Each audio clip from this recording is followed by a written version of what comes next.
ಪರಪ್ಪನ ಅಗ್ರಹಾರ ಜೈಲಿನಲ್ಲಿ ವಿಚಿತ್ರ ಘಟನೆಯೊಂದು ನಡೆದಿದೆ. ಅಣ್ಣನನ್ನ ನೋಡೋದಕ್ಕೆ ಬಂದಿದ್ದ ತಮ್ಮ ಲಾಕ್ ಆಗಿದ್ದಾರೆ. ಜೈಲಿಗೆ ಅಣ್ಣನನ್ನ ಭೇಟಿ ಮಾಡಲು ಹೋಗಿದ್ದಂತಹ ತಮ್ಮ ಎಐ ಕ್ಯಾಮೆರಾದಲ್ಲಿ ತಮ್ಮನ ಫೋಟೋ ರಿಜಿಸ್ಟರ್ ಆಗಿತ್ತು. ಸೊ ಈತ ಬಂದ, ರಿಸೆಪ್ಷನ್ ಅಲ್ಲಿ ನಿಂತ್ಕೊಂಡಿದ್ದ, ಎಐ ಕ್ಯಾಮೆರಾ ಕ್ಲಿಕ್ ಮಾಡ್ತು, ಒಳಗಾಕಿದ್ದಾರೆ.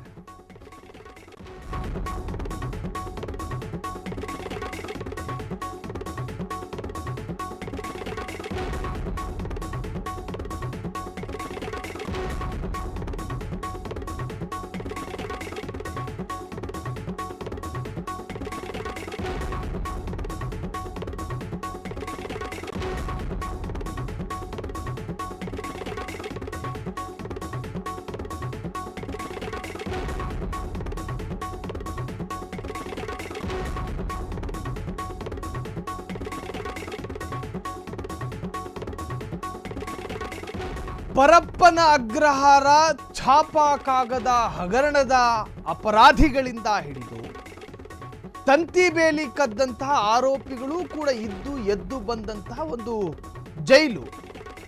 ಆ ಜೈಲಿನಲ್ಲಿ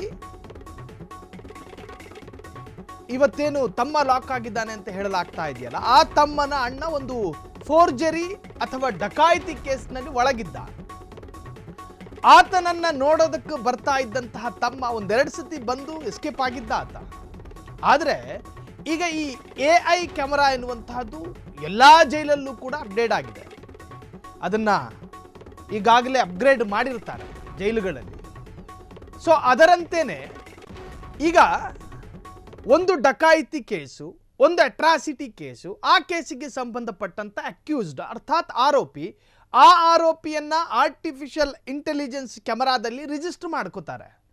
ಒಂದು ಸರಿ ರಿಜಿಸ್ಟರ್ ಆದರೆ ಆಧಾರ್ ಕಾರ್ಡ್ನಲ್ಲಿ ಫೋಟೋ ಬಂದಂಗೆ ಆ ಎಐ ಕ್ಯಾಮೆರಾದಲ್ಲಿ ಹಂಗೆ ರಿಜಿಸ್ಟರ್ ಆಗಿರುತ್ತೆ.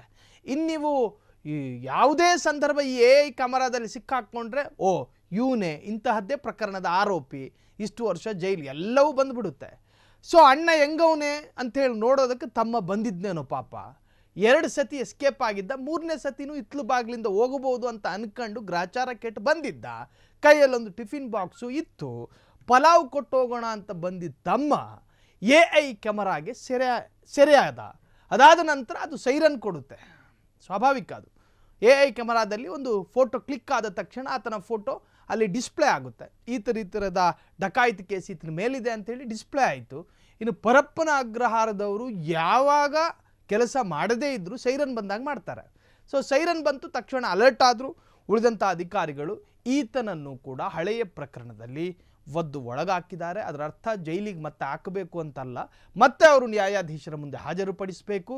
ಅದಾದ ನಂತರ ಆ ಪ್ರಕ್ರಿಯೆ ಮುಗಿದ ಬಳಿಕ ಮತ್ತೆ ಆತನನ್ನು ಜೈಲಿಗೆ ಕಳುಹಿಸಲಾಗುತ್ತೆ. ಇದು ಡಕಾಯಿತಿ ಕೇಸ್ನಲ್ಲಿ ಅಣ್ಣನನ್ನು ನೋಡೋದಕ್ಕೆ ಬಂದ ತಮ್ಮ ಅರೆಸ್ಟ್ ಆದಂತಹ ವಿಚಿತ್ರ ಘಟನೆ.